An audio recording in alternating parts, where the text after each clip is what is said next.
Ladies and gentlemen, babies and elephant, welcome to another new video. My name is Bosley, and today I want to bring for you an updated guide on my CoC Ice Nova.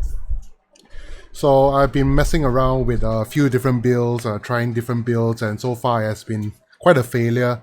A lot of the builds has not been working out, but it's okay. I'm still enjoying the league very much, and I hope you guys still hold on to it because ever since they updated the new fixes on the Expedition League mechanic, like better interactions with the player and stuff like that, I find it much more enjoyable. Even though the nerfs are still there, it's fine. So what is that? What is the changes in this build? Well, obviously I invested a little bit more currency into the build. I've been having a lot more fun than before on the CoC. So the previous one was a budget version. This one will be, I wouldn't say a super high-end one, but it will be a progressed version of the build. So I just wanted to share with you guys this build. I'm not going to talk too much about the mechanics and whatnot. I'm just going to show you the gears, the skill tree, explain why the skills, I picked the skills and stuff like that. So the Ascendancy will still remain the same, will be Assassin. Now the gear, let's talk about the gear first. Okay, let's talk about the Ascendancy skills. So I took out Opportunistic and I went for Mistwalker for more survivability so that I can gain a better effect of the elusive and I wouldn't get extra damage from the crit strikes. So this is what I've changed from before. Okay, so if you're not sure on what are the skill points I picked and Ascendancy points and stuff like that, maybe you can refer back to the previous video. I'm not gonna waste too much time on the video. I'm just gonna go straight to the point. Okay. Now the gear, so the gear I've changed because I went for CI, Chaos Inoculation build, so I have immunity to Chaos damage and poison.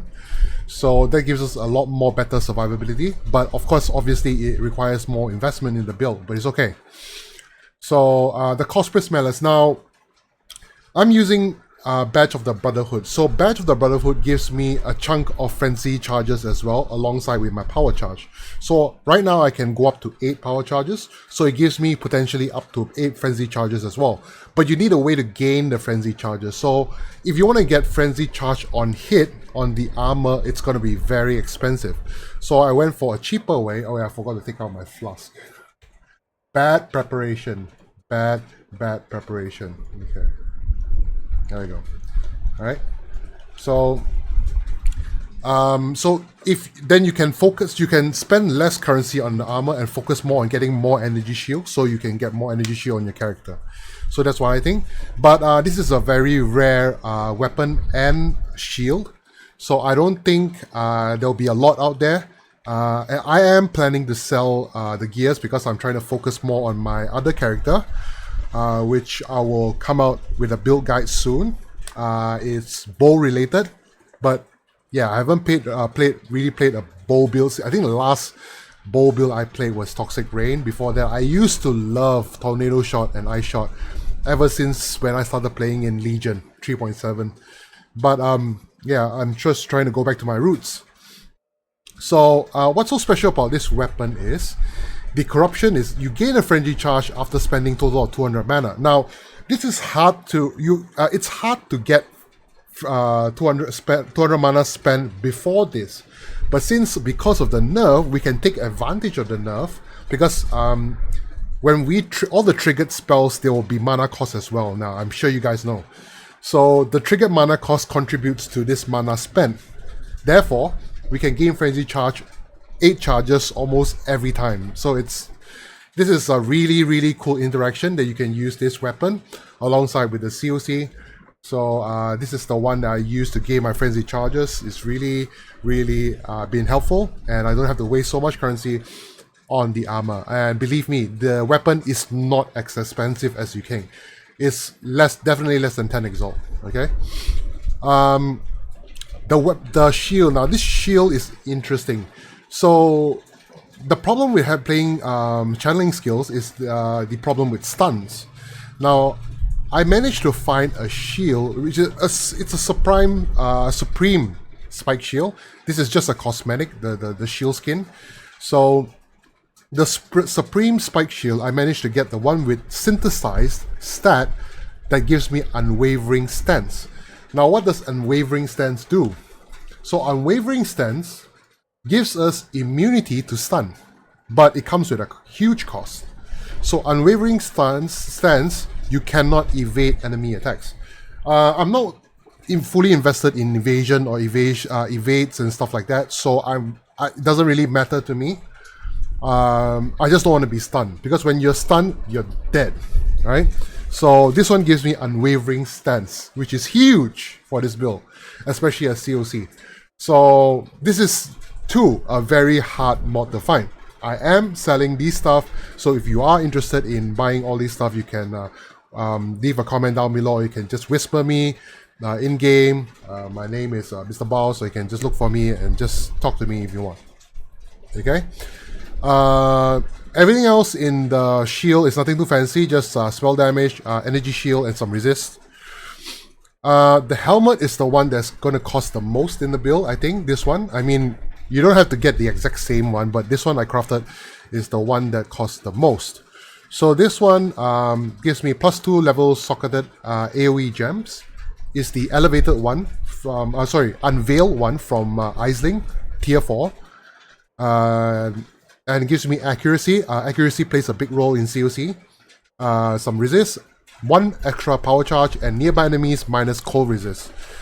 So this one is huge for me. And the increased area effect for my Ice Nova. And Ice Nova damage. So this one is huge for me. So this one will be my upgraded version. On the gloves, it's just mainly I just want to get a base crit chance increased. So you get more crit. The others are still all the same. The crystal belt is just a huge chunk of energy shield.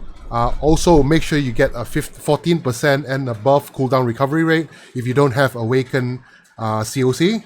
And if you do, then you don't have to worry about the cooldown recovery rate. But if you don't, get one. And I got increased energy shield from body armor, and energy shield recharge, and armor and energy shield. And the boots, I have energy shield, resist, and movement speed with onslaught. Okay, so these are the gears, and of course, Badge of the Brotherhood. So Tranquility is very important that you want to, since you're playing CI, you just want to anoint Tranquility, because this one gives us a huge chunk of energy shield, and also all the energy shield increases and reductions actually contributes to spell damage at 30% of the value. Okay, so Badge of the Brotherhood, this is why we're getting 8 power charges and 8 frenzy charges. Okay, now the skill gems. On the triggering skill, we are using Frostbolt with Inspiration and Hypothermia. On the main link, we are using Cyclone, triggering Inspiration, Ice Nova, Ice Spear, CoC, and increase critical damage. So we get more crit multi. Okay, that's for mainly the single target. On the auras, we have Hatred, have Herald of Ice, Discipline, and Enlighten. On the Hex, the secondary curse, because I have Whispers of Doom, so I can apply 2 curse. 1 curse will be on the ring, which is this one, Frostbite on hit, accuracy, energy shield, and also non-chilling skills. You want to make sure you want to get at least one ring that has this mod. Non-chilling skills have minor total mana cost because of the triggering skill costing mana now. And the other ring is just mainly accuracy again, energy shield, and resist, and everything else that you need, resist. So going back to the the gem links. So Vortex will be triggering the Bone Chill support, Hex Touch, and Elemental Weakness. So Elemental Weakness and Frostbite will be the main curse that we are inflicting on our enemy. So when we cast Vortex, it will trigger Elemental Weakness, and our ring would be triggering the Frostbite. Okay, so it's good to, it's a really sweet mod if you can get this added cold damage per frenzy charge, because we are having 8 frenzy charges. That gives us potentially another additional 48 cold damage. And on the boots, we have Dash, Second Wind, Lightning Golem, because we want to get more attack speed so we can trigger more on the trigger rate, and Arcane Surge. The shield, we have Frostbomb, Precision, and Righteous Fire, Val Righteous Fire. And yeah, that's the skill gem link. On the flask choices, we are using Sulphur's Flask so that we get immunity to Corrupted Blood and Bleeding. Eternal Mana Flask is a must. Almost every build out there uses Eternal Mana Flask now. Quicksilver Flask and Dying Sun for more projectiles, because our Frostbolt and Ice Spear will be using projectiles. And Diamond Flask for lucky crit chance. And also immunity to chill and freeze. Okay. The pantheons remains the same. I'm using Lunaris and Yugul. But you can use Garukan, but since I'm not evading anyway, so Garukan doesn't really help that much. Or you can go for Groktul for physical damage reduction. It's fine. And yeah, that is the skill gems and gear and pantheons. The bandits will be helping Alira, and that is the bandits. And the skill tree, last but not least. So the skill tree will be starting off here. So we'll be making a little bit of a change. Still we go for Assassination, and then we go for Blood Siphon here.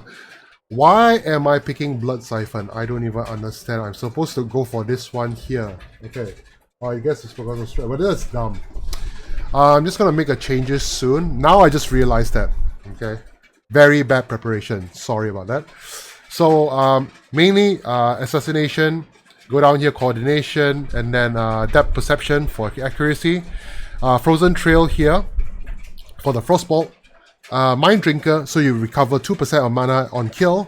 It's really good for your map clearing. Soul Thief for Leech, because we have a lot of Energy Shield Leech. So Soul Thief will help us leech and give us Energy Shield, Power Charge.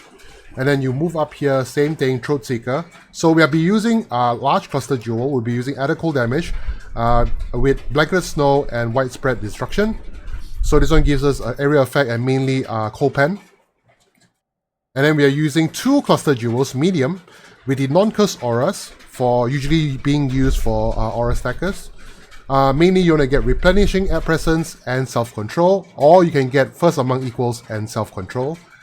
And then you put 2 jewels in there. I'm just using a Watcher's Eye. This one gives me Regeneration of Energy Shield and Added Cold Damage by Hatred.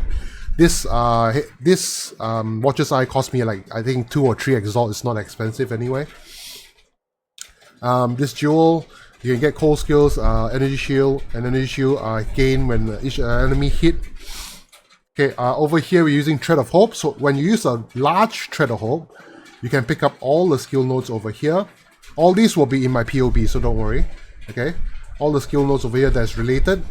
This one I'm taking this not because of the interruption from stun. It's because one node you get 25 strength and dexterity, because you need strength and dexterity in the build. Snowforged, Arcane Focus, Dead Wisdom. Over here we have Light Eater to get more leech, Breath of Rhine and Heart of Ice. And then here we have Unnatural Calm for more Energy Shield, Disciple of the Forbidden for sure, Power Charges build. Over here Zealot's Oath, Power Charge, and another Jewel Socket for more attack speed. And over here we have Foresight, and down here we have Harrier for attack speed and move speed. That's it. That is all for the update on the build. I'm not going to waste too much time anymore. I hope you guys still enjoy playing CoC and still enjoying the game as well. I hope I see you guys on the next video. Peace out.